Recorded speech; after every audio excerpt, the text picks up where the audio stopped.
Assalamu alaikum. Welcome to 8th lecture of Object Oriented Programming. आज के lecture में हम Inheritance in Object Oriented Model के concept को लर्न करेंगे और हम देखेंगे कि हम अपने ऑब्जेक्ट ओरिएंटेड मॉडल में किस बेस के ऊपर जो है वो इनहेरिटेंस के रिलेशनशिप को जनरेट करते हैं।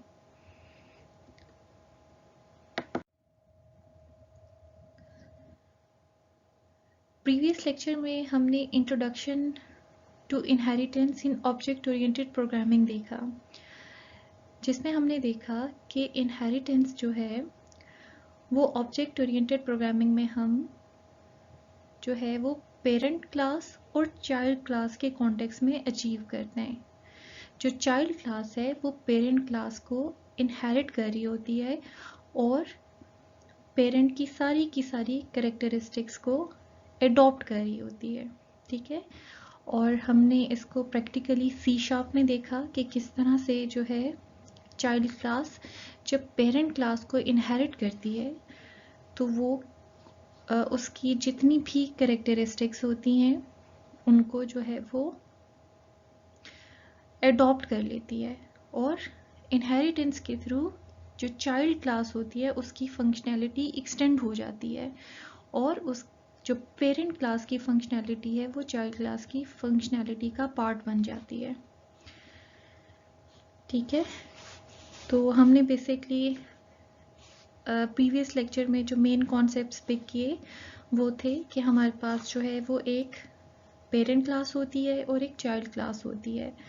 ठीक है, फिर हमने देखा कि किस तरह से हम C# के अंदर इनहेरिटेंस को अचीव करते हैं, हमने उसका सिंटेक्स देखा, प्लस हमने देखा कि UML डायग्राम में हम किस तरह से डायरेक्टेड एरो के थ्रू जो है वो इनहेरिटेंस को शो करवाते हैं।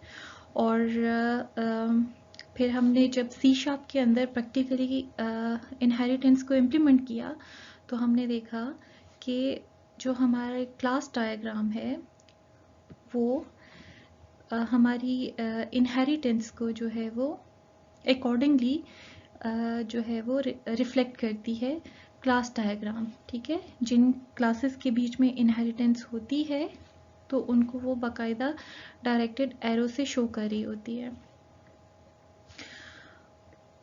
उसके बाद हमने advantages of inheritance with example देखे और हमने देखा कि इनहेरिटेंस जो है वो किस तरह से हमें जो है वो डिफरेंट एडवांटेजेस प्रोवाइड करते हैं।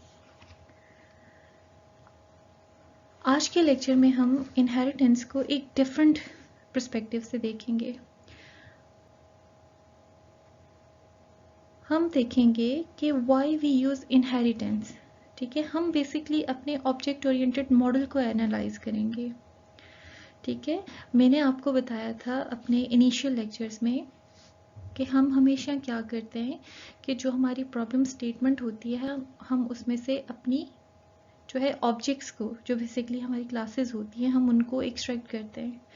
ठीक है, अब ये क्लासेस को एक्सट्रैक्ट करने के बाद आगे एनालिसिस का फेज स्टार्ट हो रहा है कि जहाँ पे हम अपनी क्लासेस की एनालिसिस करते हैं और हम देखते हैं कि क्या ये जो हमारे पास ऑब्जेक्ट्स हैं इनमें से कुछ ऑब्जेक्ट्स में इनहेरिटेंस का रिलेशनशिप जो है वो क्या रिक्वायर्ड है in order to improve और model, in order to make it less complex। ठीक है, या मीन्स कि हमारे जो मॉडल है उसके अंदर कोई रिडंडेंसी आ रही है। ठीक है, तो उसको हम इनहेरिटेंस के साथ हैंडल कर सकते हैं और हम उसी बेस के ऊपर एनालिसिस करते हैं। ठीक है, तो आज हम देखेंगे कि हमारे पास डिफरेंट रीजंस हैं, ठीक है, जिनके बेस के ऊपर हम इनहेरिटेंस को जो है वो यूज कर रहे होते हैं अपने मॉडल में।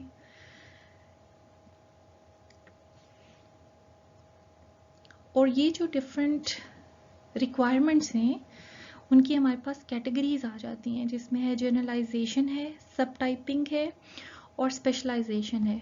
अब हम इन तीनों टाइप्स को वन बाय वन देखते हैं कि ये जो तीनों टाइप्स ऑफ इनहेरिटेंस हैं, ठीक है, उनको हमें अपने मॉडल के अंदर इम्प्लीमेंट करने के लिए जो है वो बेसिकली किन कंडीशंस को देखना पड़ता है।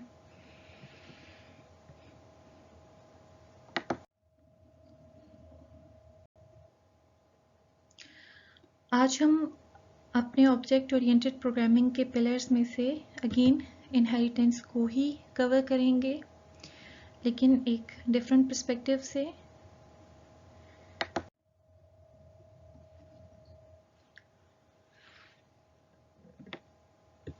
वाई वी यूज इनहेरिटेंस, ठीक है, इनहेरिटेंस की ज़रूरत क्यों पड़ती है हमारे मॉडल के अंदर, आज हम इस चीज़ को देखेंगे।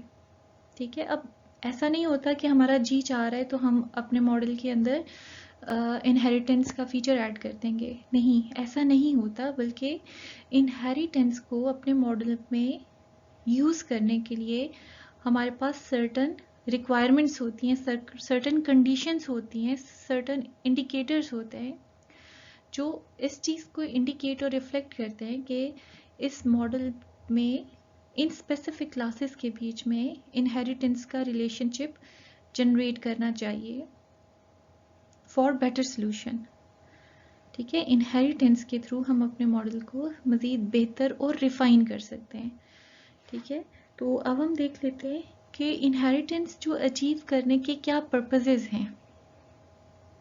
पहला पर्पस जो है वो जनरलाइजेशन है, ठीक है, जिसको अभी हम नेक्स्ट स्लाइड्स में थॉरोली विद एग्जांपल स्टडी करते हैं, और उसके बाद हम सब टाइपिंग और स्पेशलाइजेशन को देख लेंगे।